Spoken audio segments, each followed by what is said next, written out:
So now we have our fuser initializer that will take a dictionary and it's going to create an fuser object from it.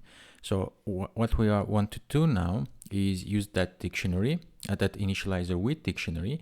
So you can say fuser, and then now you can see we have an option with dictionary.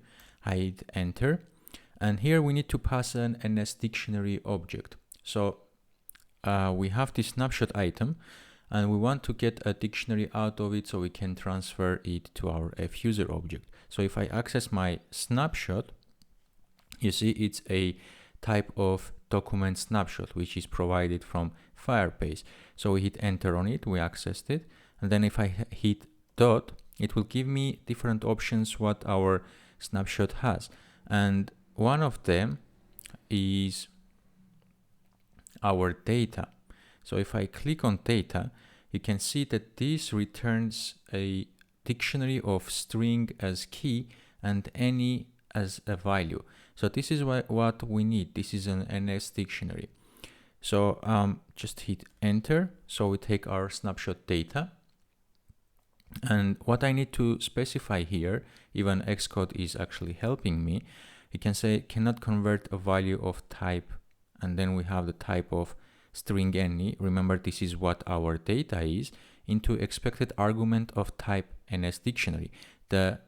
So we have this value and our function is expecting to receive an NS dictionary, which actually is the same thing. So we can easily force unwrap this, because if you have a key value pairs, you can easily unwrap it to an NS dictionary. So this way we are going to have a user object which we just downloaded from our FireStore. So remember this case, if snapshot exists, it means our user has already created a user object. So what we want to do when we download this user, we want to save it locally. So we always, whenever our user starts the application, we want to grab the latest version of fuser object and save it locally. So in case if there were any changes done, let's say user logs in from a different device and causes changes, for example, his avatar image or his age. So as soon as we log in on another device, we want to grab the latest user object from the Firebase and save it locally so we have access to it. So once we create this user object, remember we have this handy function that our fuser has, which called save user locally. So we say user dot save user locally, and this will grab this fuser object and save it locally. Now, what about the case when our user has never created his user object? So this is the first time he logs in after he created his account. We need to create this fuser in our Firebase and keep it there. So we are going to again create a user object, fuser object, but this time we are going to create it using the user object we have in our user defaults.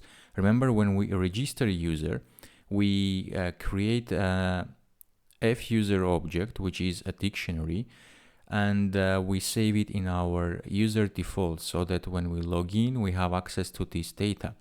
So now we can take the user that we have locally after our registration and upload it to Firebase. So this is how we are going to do. We are going to first check if we have a user object saved in our user defaults. And to do that, we are going to write if let.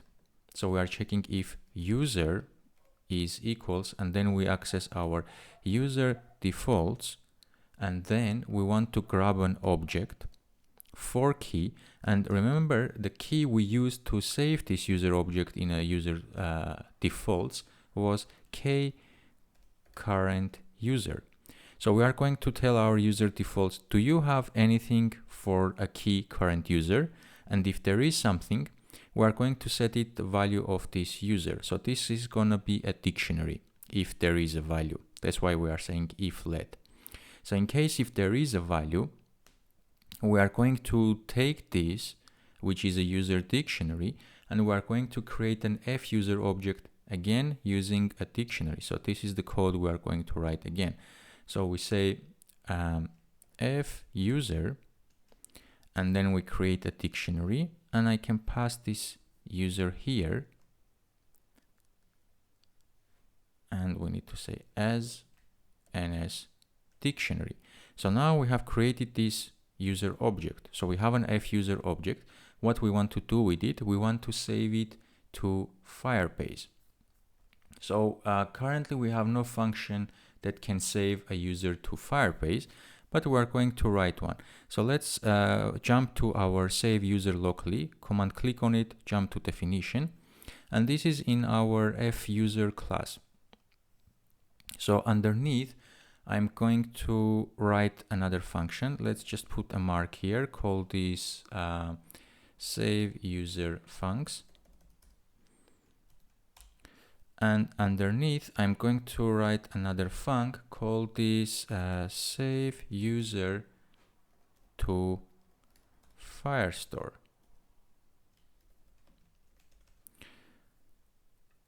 Let's make the store with capital.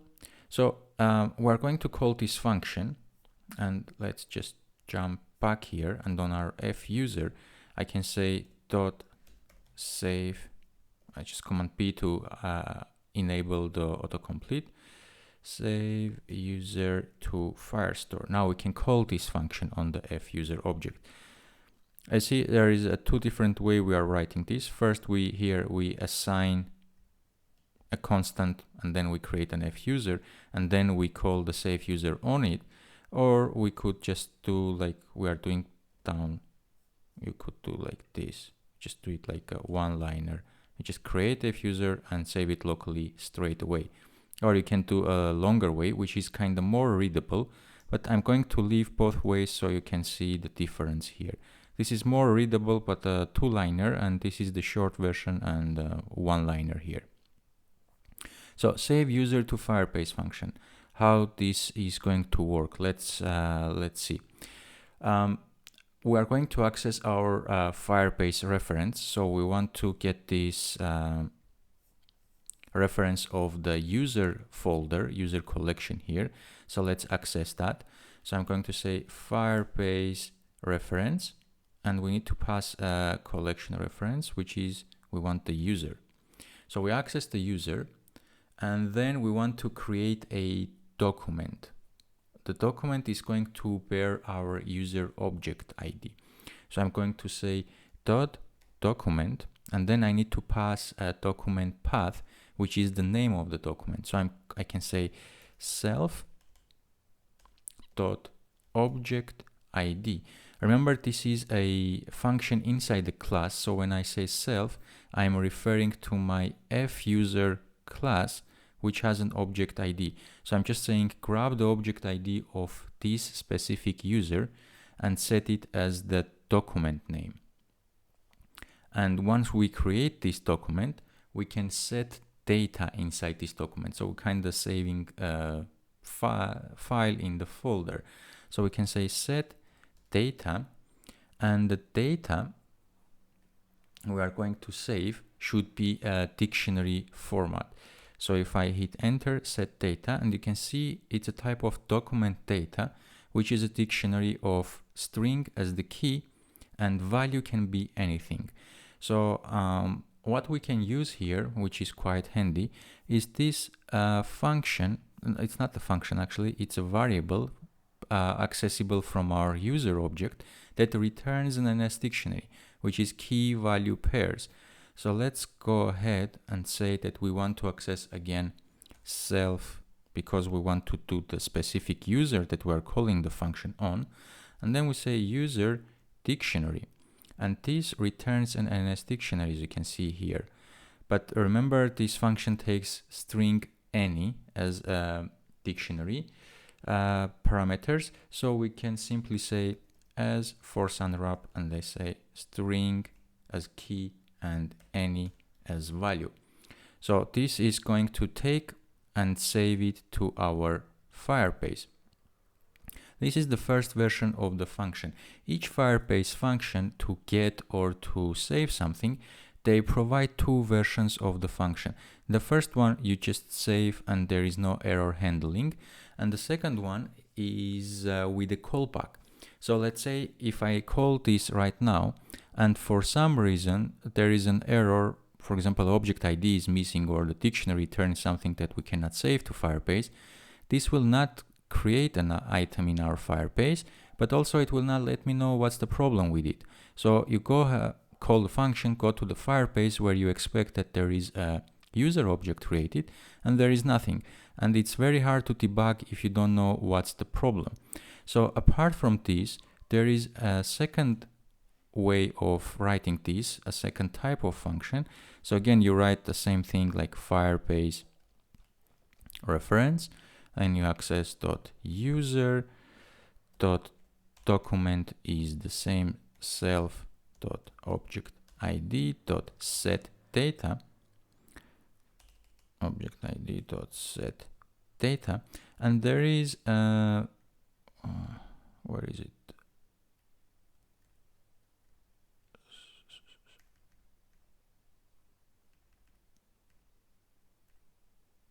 With completion handler. So again, you are passing the data, but now you have this completion and error. So what this does is exactly the same thing as this here, but it also tells you if there is something going wrong. Now, if you want to keep your code short, you can write this, but I strongly suggest you always use this completion with error. So I'm going to get rid of this. So you know what's going on when it comes the time to debug your code. Just hit enter on this, call it error, and here we go. We are saving something, and in case there is an error, we are going to catch it and show it. So I say if error is not equals to nil, it means we got an error while saving something to Firebase. We are going to print that error. So I say print, and let's say error, and I can force unwrap this because I just checked it's not nil. And then let's make it a localized description so it's more human readable. Okay, now we have our function set and we can actually try to log in because we're calling this. Let me just jump to my login view here and see. So in our login, we say fuser login, jump back here. You see, we haven't called this yet. So if we try to run our code, nothing will happen. So in our node here that we have put it, we are going to get rid of this. And instead, I'm going to say Firebase listener is the class that we created, .shared. Remember when we say the shared, we are creating a singleton instance of Firebase listener. Now that we have access to the class, we can say download current user from Firebase with user ID. And user ID is, we're going to grab it from here, from this auth data result. And then we're going to unwrap this thing, get the user object, and the user object has UID. And the same we're going to do with an email address. We're going to pass it the email address we are sending through our login. So we say email here. So let's go ahead and run our application.